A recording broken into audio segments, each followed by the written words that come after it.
நண்பர்களே, நல்லா யோசிச்சு பாருங்க. ஒரு தீவிரமான சிகிச்சை. உயிருக்கு ஊசலாட்டிட்டு இருக்காங்க. ஒரு சின்ன குழந்தை, மூளையில பெரிய கட்டி, ஆப்ரேஷன் நடந்துகிட்டு இருக்கு. அப்போ உங்க டாக்டர் எப்படி இருக்கணும்னு நெனைப்பீங்க? நல்ல ஒரு அனுபவம் வாய்ந்த டாக்டர், நெறைய மெடல் வாங்குன டாக்டர், நெறைய பேஷண்ட்டுகள பார்க்குற டாக்டர், நெறைய அறுவை சிகிச்சைகள் அதுபோல பண்ண டாக்டர் அப்படின்னு பார்ப்பீங்களா? இல்ல திருவேற்காடு கிட்ட ஒரு பெரிய மண்டபத்தோட ஓனரோட பையனா இருக்கணும்னு பார்ப்பீங்களா? இல்ல பெரிய ஒரு மணல் குவாரி கம்பெனியோட பையனா இருக்கணும்னு நெனைப்பீங்களா? இல்ல ஒரு பெரிய ரியல் எஸ்டேட் பையன், ஒரு ஓனரோட பையனா இருக்கணும்னு நெனைப்பீங்களா?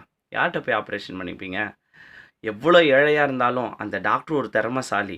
நல்ல ஒரு ஒரு அந்த தொழில்ல ஒரு கம்பீரமான தோற்றம் வேணும்னு தானே பார்ப்பீங்க. இதுக்கு தாங்க நீட் தேவை. ஏன் நீட் வேணும்னு கேட்டீங்க இல்லையா? நீட்டுங்கிறது national eligibility cum entrance test. அதாவது உங்களுடைய உயிரை காக்கக்கூடிய மருத்துவர்களுடைய ஒரு தரத்தை நிர்ணயிக்கக்கூடிய ஒரு டெஸ்ட். சரி, இது நெறைய பேர் பாஸ் ஆக முடியலையே. ஆமாம், இது எல்லாராலயும் பாஸ் பண்ண முடியாது. கிராமப்புற குழந்தைங்க பாஸ் ஆவாங்களே. நெறைய நீங்க புள்ளிவிவரம் பாருங்க. நெறைய கிராமப்புற குழந்தைகள் வந்திருக்காங்க.